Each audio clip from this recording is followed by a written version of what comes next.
ಮಂಡ್ಯದ ಅರಕೆರೆಯ ಸಂಧ್ಯಾವರೆಗೂ ಲೈಕ್ ಕುಂದಾಪುರದ ಬಸ್ರೂರಿನ ಶೋಧನ್ಗೂ ಹಿಂಗೆ ಕನೆಕ್ಷನ್ ಆಯ್ತು. ಅಲ್ಲಿನ ಕಲ್ಚರೇ ಬೇರೆ ತರ, ಇಲ್ಲಿ ಲ್ಯಾಂಗ್ವೇಜೇ ಬೇರೆ ತರ. ಫಸ್ಟ್ ಆಫ್ ಆಲ್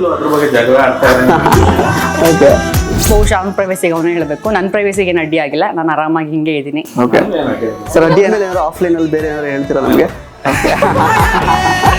ಅಂದ್ರೆ ಮದುವೆ ಆದ್ರೆ ಮಂಡ್ಯ ಹುಡುಗಿನ ಆಗೋದು ಅಂತನಾ? ನಂಗೆ ಅದೇ ಪ್ರಶ್ನೆ ಇದ್ದಿದ್ದು ಆಕ್ಚುಲಿ ನೆಕ್ಸ್ಟ್. ಯಾಕಂದ್ರೆ ಮಂಡ್ಯದ ಅರಕೆರೆಯ ಸಂಧ್ಯಾವರೆಗೂ ಲೈಕ್ ಕುಂದಾಪುರದ ಬಸ್ರೂರಿನ ಶೋಧನ್ಗೂ ಹಿಂಗೆ ಕನೆಕ್ಷನ್ ಆಯ್ತು. ಇದು ಯಾವ ತರ ಅಂತ?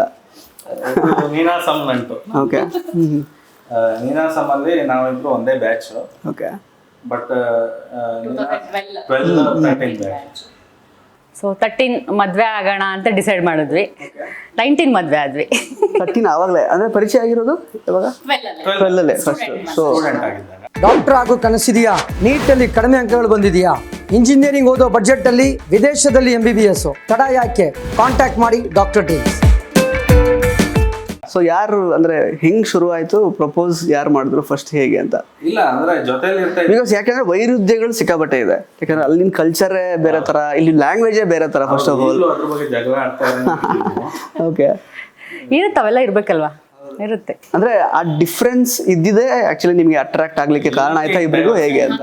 ಏನ್ ಗದ್ದಲ ಹಿಂಗೆ ಹಂಗೆ ಅಂತೇನೋ ಗೊತ್ತಿಲ್ಲ ಒಟ್ನಲ್ಲಿ, ಸುಮ್ಮನೆ ಹೋಗ್ತಿದೆ ಅಷ್ಟೇ. ನಂಗೆ ಯಾರಾದ್ರು ಕೇಳಿದ್ರೆ ಹಂಗೆಲ್ಲ ಹೇಳಕ್ ಗೊತ್ತಾಗಲ್ಲ ಅದು. ಈಗ ನೀವು ಯಾವುದೇ ರಿಲೇಶನ್ಶಿಪ್ ಅಲ್ಲಾದರೂ ಒಂದು 10 ಇಯರ್ಸು ನನ್ನ ಫ್ರೆಂಡ್ ಗೊತ್ತು ಅಂತ ಅಂದರು. ಸೊ ಪ್ರತಿದಿನ ಅವ್ರ ಹತ್ರ ನೀವು ಹೆಂಗೆ ರಿಯಾಕ್ಟ್ ಮಾಡ್ತೀರಾ ಅನ್ನೋದ್ರ ಮೇಲೆ ರಿಲೇಶನ್ಶಿಪ್ ಮುಂದುವರಿಯೋದು. ಅಂದ್ರೆ ಪಾರ್ಟ್ನರ್ಶಿಪ್ ಕೂಡ ಇದು ಚೇಂಜ್ ಆಗಿದೆ. ಅದೇ ಈಗಲೂ ಅಷ್ಟೇ. ನಮೀಗ ಹಂಗೇನು ಗೊತ್ತಾಗಿಲ್ಲ. ಈಗ ಮದುವೆ ಆಗಿ 5 ವರ್ಷ ಆಗಿದೆ. ಸೊ ನನ್ನ ಪ್ರೈವೇಸಿಗೆ ಬಹುಶಃ ಅವ್ನ ಪ್ರೈವೇಸಿಗೆ ಅವನು ಹೇಳಬೇಕು, ನನ್ನ ಪ್ರೈವೇಸಿಗೆ ಏನು ಅಡ್ಡಿ ಆಗಿಲ್ಲ, ನಾನು ಆರಾಮಾಗಿ ಹಿಂಗೆ ಇದ್ದೀನಿ. ಸರ್ ಅಡ್ಡಿ ಏನಾಗಿಲ್ವಲ್ಲ ಸರ್? ಅಂದ್ರೆ ನೀವು ಮನಸ್ಫೂರ್ತಿಯಾಗಿ ಹೇಳ್ತಾ ಇದ್ದೀರಾ ಅಥವಾ ಅವ್ರು ಹೋದ್ಮೇಲೆ ಏನಾದ್ರು ಆಫ್ಲೈನ್ ಅಲ್ಲಿ ಬೇರೆ ಏನಾದ್ರು ಹೇಳ್ತೀರಾ ನಮಗೆ? ಹೌದು. ಸೊ ನಿಮಗೆ ಇನ್ನು ಅದೇ ಈಗ ನೀನಾಸಮಿಂದ ಶುರುವಾಯಿತು ಆ್ಯಕ್ಚುಲಿ ನಂಟು. 2013 ಆಲ್ಮೋಸ್ಟ್ 2012 ನಿಮ್ಮದು ಅಂದರೆ ನಿಮ್ಮ ಒಡನಾಟ ಬೆಳ್ಕೊಂಡು ಬಂದು ಈಗ 2019 ಮದುವೆ ಆಗಿದ್ದು. ಅಂದರೆ ದಿಸ್ ಫೀಲ್ಡ್ ಈಸ್ ಒಂದು ರೀತಿ ಅನ್ಸರ್ಟೈನ್. ಅಂದರೆ ಯಾವ ಕೈ ಹಿಡಿಯುತ್ತೋ ಏನೋ ಕರೆಕ್ಟಾಗಿ ಗೊತ್ತಿಲ್ಲ. ಇಬ್ಬರು ಥಿಯೇಟರ್ ಹೌದು, ಬಟ್ ಸಿನಿಮಾನೇ ಮಾಡಬೇಕು ಅನ್ನೋದು ನಿಮ್ಮಿಬ್ಬರ ಮುಖ್ಯ ಉದ್ದೇಶ ಆಗಿತ್ತಾ, ಹೇಗೆ ಅಂತ? ಇಲ್ಲ, ನಂಗೆ ನೀನಾಸಮ್ ಕೂಡ ಆಕಸ್ಮಿಕವಾಗಿ ನಾನು ಹೋಗಿದ್ದು. ಡಿಗ್ರಿ ನಾನು ಅರ್ಕೆರೆ PUC ಅರ್ಕೆರೆನೆ, ಆಮೇಲೆ ಡಿಗ್ರಿ ಫೈನ್ ಆರ್ಟ್ಸ್ ಕಾಲೇಜಲ್ಲಿ BPA ಮಾಡಿದ್ದು. ಅಲ್ಲಿ ಫೈನಲ್ ಇರ್ಬೇಕಾದ್ರೆ ನೀನಾಸಮ್ ನಾಟಕ ಮಂಡ್ಯಕ್ಕೆ ಬಂದಿತ್ತು. ಒಂದು ಶೋ ನೋಡೋಕ್ಕೆ ಅಂತ ಹೋದಾಗ ನಂಗೆ ಆಗ್ತಾನೆ ಡಿಗ್ರಿ ಮುಗಿದ್ಮೇಲೆ ಏನು ಅಂತ ನನಗೂ ಐಡಿಯಾ ಇಲ್ಲ. ಸೊ ಹಂಗಾಗಿ ನೀನಾಸಮ್ ನಾಟಕ ನೋಡಿದೆ. ಅಲ್ಲಿ ಪರಿಚಯ ಆದ್ರನ್ನ ನಾನು ನೀನಾಸಮ್ಗೆ ಹೋಗ್ಬೇಕು ಅಂತಿದ್ದೆ, ಕೇಳಿ ಅಪ್ಲಿಕೇಶನ್ ಹಾಕಬೇಕು ಅಂತ. ಸೊ ಅಪ್ಲಿಕೇಶನ್ ಹಾಕೋ ಡೇಟ್ ಮುಗ್ದೋಗ್ಬಿಟ್ಟಿತ್ತು. ಸೊ ಹಿಂಗೆ ಆಗಿ ಅಪ್ಲಿಕೇಶನ್ ಹಾಕ್ತಾ ಇಂಟರ್ವ್ಯೂ ಆಯಿತು, ನೀನಾಸಮ್ ಕೋರ್ಸ್ ಆಯಿತು. ನೀನಾಸಮ್ ಆಗ್ಬೇಕಾರೋ ಅಯ್ಯೋ ಏನು ಸುಮ್ಮನೆ ನಾನು ಒಂದು ಸೀಟ್ ವೇಸ್ಟ್ ಮಾಡೋದನ್ನ, ನಾನು ಥಿಯೇಟ್ರ್ ಕಂಟಿನ್ಯೂ ಮಾಡ್ತೀನ. ಇಲ್ಲ ಅಂದರೆ ಮಂಡ್ಯದವ್ರನ್ನ ಎಲ್ಲೋ ಮದುವೆ ಆಗಿ ಎಲ್ಲ ಸೆಟ್ಲ್ ಆಗ್ಬಿಡ್ತೀನಿ, ಮುಗ್ದೋಗ್ಬಿಡುತ್ತಲ್ಲ, ವೇಸ್ಟ್ ಆಗ್ಬಿಡುತ್ತಲ್ಲ ಅಂತ ಅನ್ಸೋದು.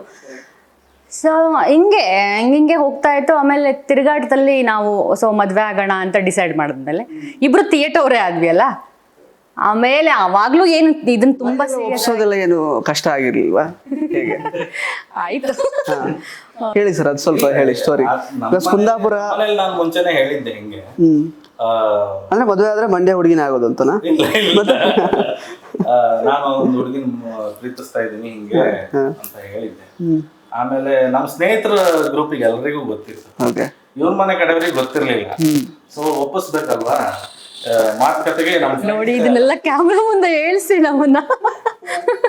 ನಮ್ಮ ಸ್ನೇಹಿತರ ಗ್ರೂಪೇ ಎಲ್ಲ ಹೋಗ್ಬಿಟ್ಟು 2 ಕಡೆನೂ ಅಫಿಷಿಯಲ್ ಆಗಿ ಹಿಂಗೆ ಒಂದ್ ಕಡೆ ಒಂದು ಹುಡುಗ ಇದ್ದಾನೆ, ತುಂಬಾ ಥಿಯೇಟರ್ ಅವನೇ, ಬಹಳ ಚೆನ್ನಾಗಿ ಸೀರಿಯಲ್ ಇದೆಲ್ಲ ಮಾಡ್ತಿದ್ದಾನೆ, ನೋಡಿ ಅಂತ ಅಂದ್ಬಿಟ್ಟು ಅವರೇ ಮಾತಾಡಿರೋದು. ಅಲ್ಲ ಅವ್ರ ಮನೆ ಕಡೆ ಹೋದ್ರು, ಅಲ್ಲೂ ಮಾತಾಡಿದ್ರು, ನಮ್ಮನೆ ಬಂದು ನಮ್ಮನೆಯಲ್ಲೂ ಮಾತಾಡಿದ್ರು. ಅಷ್ಟಕ್ಕೆ ಒಪ್ಕೊಂಡ್ರ? ಅಷ್ಟಕ್ಕೆ ಬಂದ್ರು. ಅಷ್ಟೊತ್ತಿಗೆ ಹುಡುಗರು ಹೇಳಿದೆಲ್ಲ ಕೇಳಿ ಮನೆಯವ್ರು ದೊಡ್ಡವರೆಲ್ಲ ಒಪ್ಕೊಂಡ್ರ? ಮದ್ವೆ ಆಗಲ್ಲ, ಅದಕ್ಕೆ ಬೇಡ ಅದು ಇದು ಅಂತ ಅವ್ರಿಗೆ ಸಾಕಾಗಿತ್ತು. ಇವಳದ್ ಮದ್ವೆಗೆ ಒಪ್ತಿಲ್ವಲ್ಲ ಯಾವ್ದೋ ಇವಾಗಲೇ ಗೊತ್ತಾಗ್ತಿರ್ಬೋದು. ಹೌದಾ? ಫ್ಯಾಮಿಲಿ ಮೆಂಬರ್ಸ್ಗೆ ಯಾವ್ದು ಇದೆಲ್ಲ ಗೊತ್ತಿಲ್ಲ. ಸೊ ಸದ್ಯಕ್ಕೆ ಯಾರನ್ನಾರ ಒಬ್ಬರನ್ನ ಮದುವೆ ಆದ್ರೆ ಸಾಕು ಅಂತ ಅವ್ರು ಒಪ್ಕೊಂಡಿದ್ದ? ಸಾಕಾಗಿತ್ತು ಅಟ್ಲೀಸ್ಟ್. ಆಮೇಲೆ ಇವ್ರ ಫ್ಯಾಮಿಲಿ ಅವ್ರನ್ನೆಲ್ಲ ನೋಡಿದ್ರು, ಖುಷಿ ಆಯ್ತು ಆಕ್ಚುಲಿ. ಅಂದ್ರೆ ಸಡನ್ ಆಗಿ ಏನು ಹಂಗೆ ಆಗ್ಲಿಲ್ಲ. ಅಕ್ಕ ಬಾವ ಎಲ್ಲ ವಿಚಾರಿಸಿದ್ರು, ಊರಲ್ಲಿ ಅಲ್ಲಿ ಇಲ್ಲೆಲ್ಲ ವಿಚಾರಿಸಿದ್ರು, ಫ್ಯಾಮಿಲಿ ನೋಡಿ ಖುಷಿ ಆಯ್ತು. ನಿಮ್ಮ ಮನೇಲಿ ನೀವು ಮತ್ತೆ ನಿಮ್ಮ ಅಕ್ಕ ಇಬ್ಬರೇನಾ? ನೀವು ಮಕ್ಕಳು? ಮಕ್ಕಳು ನಾವು. ಸರ್ ನೀವು? ನಾನು ನಮ್ಮ ಅಪ್ಪ ಅಮ್ಮ ತಂಗಿ